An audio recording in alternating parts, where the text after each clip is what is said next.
জাহিদ খান all exam helper নামে একটা Facebook ID হতে কিছু পোস্ট করা হয়। যেমন আমি যদি সেই পোস্টগুলো উল্লেখ করি, যেমন আগামী 15ই সেপ্টেম্বর 47তম বিসিএস প্রিলিমিনারি পরীক্ষা অনুষ্ঠিত হবে। যাদের 100% কমন অরিজিনাল কপি লাগবে তারা ইনবক্স করুন।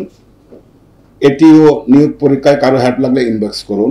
প্রাথমিক শিক্ষা অধিদপ্তরের সহকারী উপজেলা থানা শিক্ষা অফিসার এটিও পদের এমসিকিউ পরীক্ষার সময়সূচি প্রকাশ। 100% প্রশ্ন কমন দিব। যাদের জবটা লাগবে তারা ইনবক্স করুন।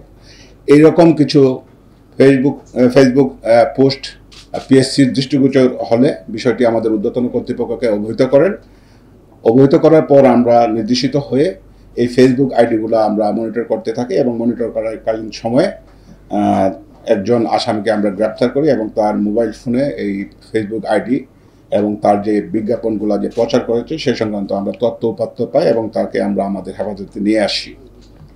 তার কাছে আমরা মোবাইল ফোন 4টি, ল্যাপটপ 1টি এবং 8টি সিম কার্ড উদ্ধার করি এবং তার যে এই বিভিন্ন যে প্রতারণামূলক যে পোস্টগুলো করছে সেখান থেকে যারা ইনবক্স করছে তাদের কাছ থেকে সে একটি নির্দিষ্ট পরিমাণ অঙ্কের টাকার বিনিময়ে সে প্রশ্নপত্র দিবে বলে সে তার ফেসবুকে পোস্ট করে।